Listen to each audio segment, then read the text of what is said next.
Hey guys, you're watching Boondocking with Dennis.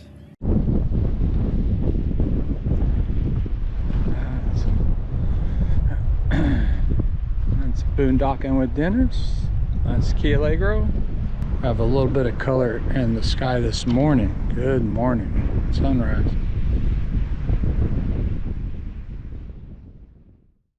After filling in all the holes on the roof, I decided to drill 4 more holes into the roof. This will give me a place to add this grab bar above each window. Now I need to just drill some holes. I have the spots already marked.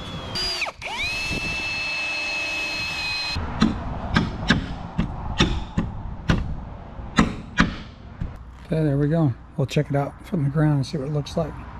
The idea is to be able to stretch a tarp from that handhold all the way to the front of the boat. I'm going to repeat the same thing on the other side.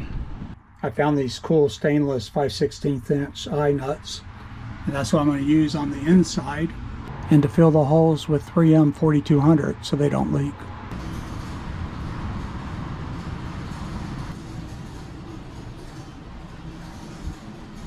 I'm going to use more Ultra Tough Gel to reduce the chance of corrosion on these.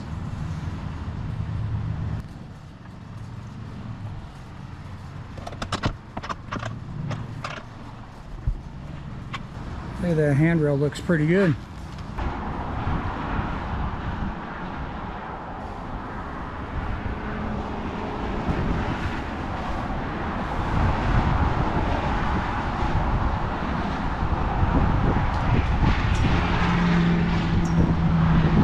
I decided to replace the interstate batteries. When I pulled them out, I found they're 2018 vintage, so I didn't want to start out with 8-year-old batteries.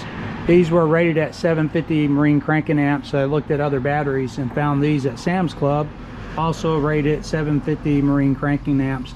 However, the big advantage here is these are AGM, so they're maintenance free. And all I'm trading off on the smaller battery is reserve capacity, 120 versus 160. However, since I'm not planning to run any of the electronics other than when I'm underway, I don't really need the reserve capacity. All my house battery needs are going to be taken care of by a power station. It's quite a mess in this compartment, so it's going to be easier now that the battery's out to go ahead and clean up these connections and put this back together with a little bit of dielectric grease. So I'm going to get a brush so I can scrape off that corrosion. Putting this battery in there is definitely a challenge. Well, that was a lot easier than the other battery. I bought positive and negative bus bars because all of these wires used to go direct to the battery posts, and that's just too much to manage. So I'm trying to move them off, figure out what the best assortment in here is so I can put these in the box and get them out of the way. So every one of these connections is going to get dielectric grease.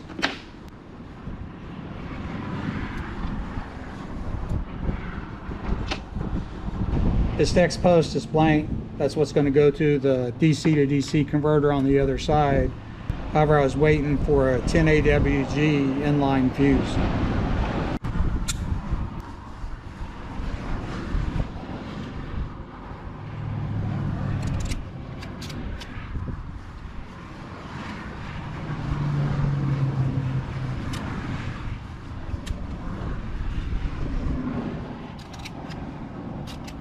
Have all the wires connected. It's still a mess, however, it's at least a more manageable mess. Here's the positive bus bar, and I have it zip tied to the edge of the battery. And the negative bus bar zip tied to the strap. Now I'm going to go over and do the other side. I have some stress cracking here that I'm going to go ahead and try to grind out a little bit, and then I'll put in a thickened gel coat back over it. Same up here. I'm going to try a burr first and see how that works.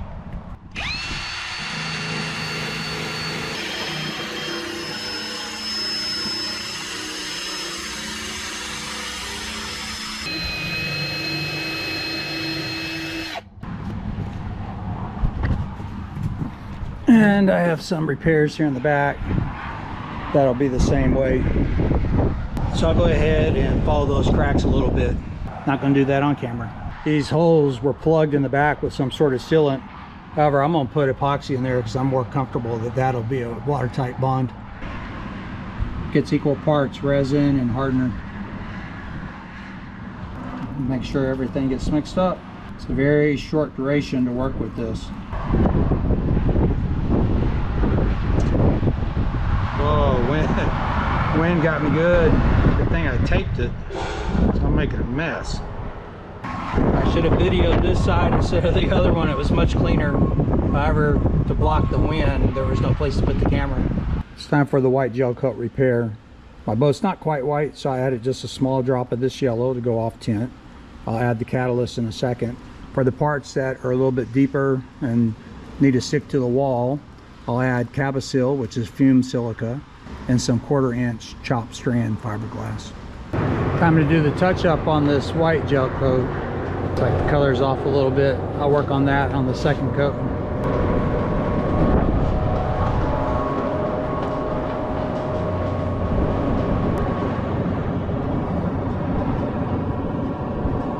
I think I'm picking up a little bit of the green off of the brush. Thought I had cleaned it well enough, maybe not. I'm not gonna get the rest of this touch up on video. I've applied a couple of coats of gel coat. I'm going to start sanding it and then compound, polish, and wax.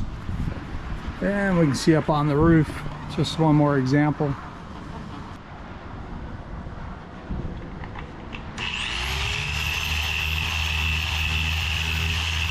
I'm gonna call the gel coat repair good enough.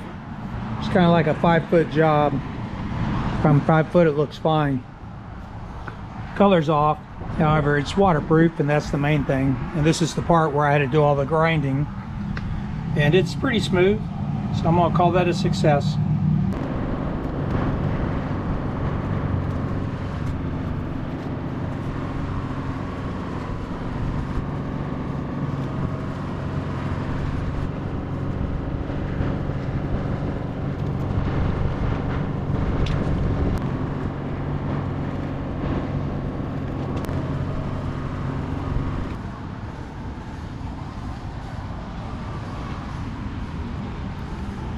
I greased the different parts on the outboard according to the manual. I didn't do it on video because it's a mess and I needed both hands. But in essence, the choke assembly and the cam assembly, the handles front and back. Up here is the throttle and the shifter, and down below different parts on the tilt mechanism. This is the first time the outboard's been started since rebuilding the lower unit and replacing the fuel lines. Plenty of water coming out. The stream on this one wasn't very clean, so they say use a little bit of weed whacker line. Oh yeah, coming out solid now. The second outboard's up and running as well. Nice steady stream. I'm going to replace this bow stop. It's just lightly carpeted and it's wood, and it's got a big bow going down the middle. So I'm going to replace it with a 4x4 and then add rubber bumpers on each end instead of the carpet.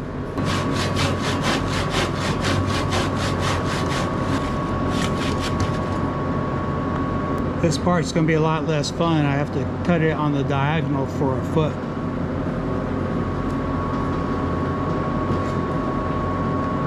I'm rethinking this. Since this fender's not that wide, maybe I should just cut a shorter path. I might have to redo this because this will push the rubber an inch closer to the boat, and I don't know I have that room. But I'm gonna go ahead and cut it, give it a try, and then redo if I need to. And handsaw is gonna take way too long. This doesn't have to be exact.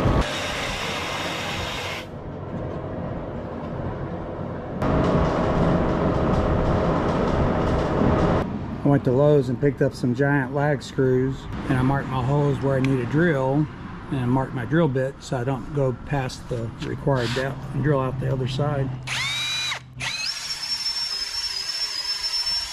This side's a little tight, so what I've done is I moved this forward post about 5/8 of an inch forward, and that's going to give me room to move this 4x4 post a little bit toward the front as well and give me some room.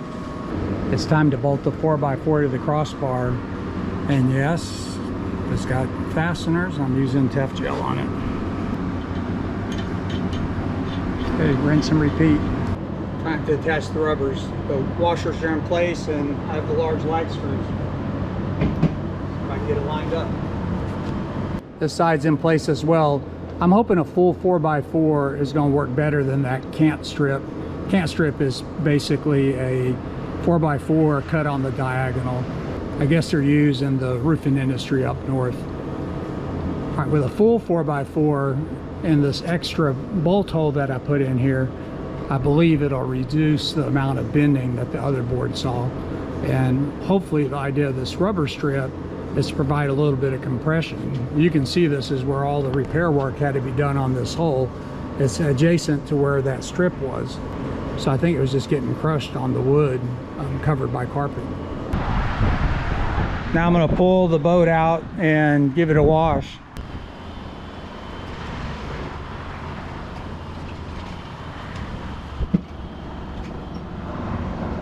I can tell the wax job was pretty good because the water doesn't stay on, it just rolls right off.